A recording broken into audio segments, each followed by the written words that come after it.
On September 4, 2025, U.S. Immigration and Customs Enforcement, IC, conducted a large-scale immigration raid at the Hyundai Motor Group Metaplan America facility in Ellable, Georgia.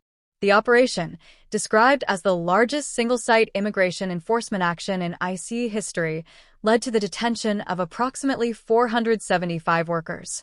Among those detained, over 300 were South Korean nationals employed at a joint Hyundai-LG energy solution battery plant under construction. The raid immediately strained diplomatic relations between South Korea and the United States as concerns arose regarding the treatment of foreign workers and the adequacy of U.S. visa policies for skilled labor. Following the raid, South Korean authorities confirmed that 316 of the detainees were South Korean citizens. These workers were held in U.S. detention facilities under conditions that drew criticism, including reports of shackling and unsanitary environments. The South Korean government quickly engaged in negotiations with U.S. officials, expressing concern over potential human rights violations and the lack of prior notification about the raid.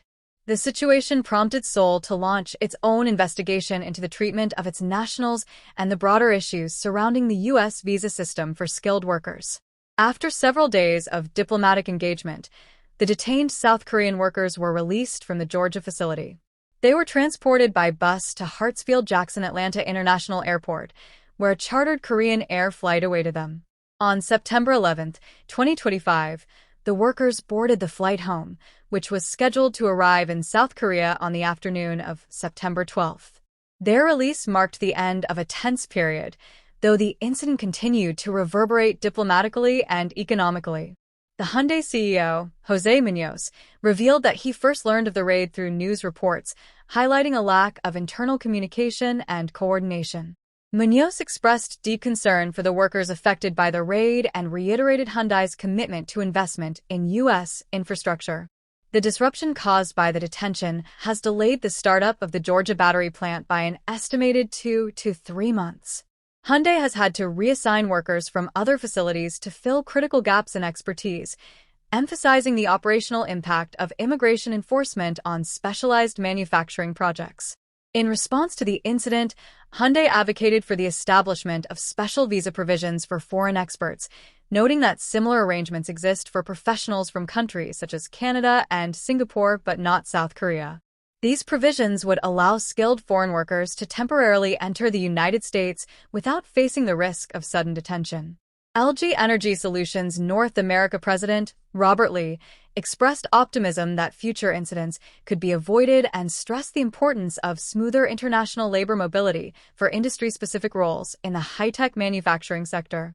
The raid also triggered broader discussions between South Korean and U.S. officials about the treatment of foreign workers, the functioning of visa programs, and the need for clear communication between companies and government authorities. Seoul has emphasized that safeguarding the rights of its nationals abroad is a priority, while Washington has indicated an interest in balancing immigration enforcement with international labor cooperation. Overall, the event has underscored the challenges faced by foreign companies operating in the United States, particularly in high-tech sectors that rely on specialized international talent. While the immediate crisis ended with the return of the detained workers to South Korea, the incident remains a cautionary example of how immigration policies, enforcement practices, and corporate operations can intersect in ways that have both human and economic consequences. Moving forward, both governments are expected to continue discussions aimed at preventing similar situations and ensuring that skilled foreign workers can participate safely and effectively in U.S.-based projects.